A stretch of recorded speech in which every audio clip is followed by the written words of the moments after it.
ఇజ్రాయెల్‌లో పక్కన ఉన్నటువంటి పాలస్తీనా నుంచి హమాస్ తీవ్రవాదులు, లెబనాన్ దేశం నుంచి హెజ్బుల్లా తీవ్రవాదులు, అలాగే యెమెన్ నుంచి హౌతీ తీవ్రవాదులు, సిరియా నుంచి హెజ్బుల్లా హౌతీలు, అలాగే ఇరాక్ నుంచి Islamic resistance force, Islamic jihadist force ఇట్లాంటి వాళ్ళ తీవ్రవాద సంస్థలన్నీ నడుస్తున్నటువంటి వేళ తాజాగా ఏదైతే వాటిని కంట్రోల్ చేసే పనిని అమెరికా చేస్తుంది సంప్రదింపులు, చర్చల ద్వారా. ఇందులో హెజ్బుల్లా పదే పదే ఇజ్రాయెల్ మీద విరుచుకుపడుతోంది. ఒక పక్కన హమాస్ మీద దాడికి ఇజ్రాయెల్ వెళ్తుంటే ఇజ్రాయెల్ మీద దాడికి హెజ్బుల్లా ప్రయత్నిస్తోంది. దాంతో ఈ మధ్యనే తన సైన్యాన్ని వెనక్కి పిలిపించినటువంటి ఇజ్రాయెల్, ఏది గాజా నుంచి వెనక్కి పిలిపించినటువంటి ఇజ్రాయెల్ లెబనాన్లోకి చొరబడేందుకు ప్రయత్నిస్తోంది. అంటే హెజ్బుల్లాని అంతం చేయడం కోసం లెబనాన్లోకి చొరబడేందుకు ప్రయత్నిస్తోంది. అదే జరిగితే ఇప్పుడు గాజా పరిస్థితే అక్కడ లెబనాన్ది కూడా అవుతుంది. ఆ దేశం మొత్తం ఇజ్రాయెల్ పరమవుతుంది.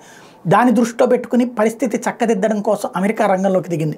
హెజ్బుల్లా నేతలతో మాట్లాడింది. మీరు ఒక 4 కిలోమీటర్లు వెనక్కి వెళ్ళండి, తద్వారా తాత్కాలిక యుద్ధ విరామం అయినట్టు అవుతుంది. మీరు ఇజ్రాయెల్ మీద దాడులకు వెళ్ళొద్దు అని చెప్తే మేము కదలం, ఇజ్రాయెల్ మీద దాడులు ఆపం అని తెగేసి చెప్పింది హెజ్బుల్లా తీవ్రవాద సంస్థ అమెరికాకి.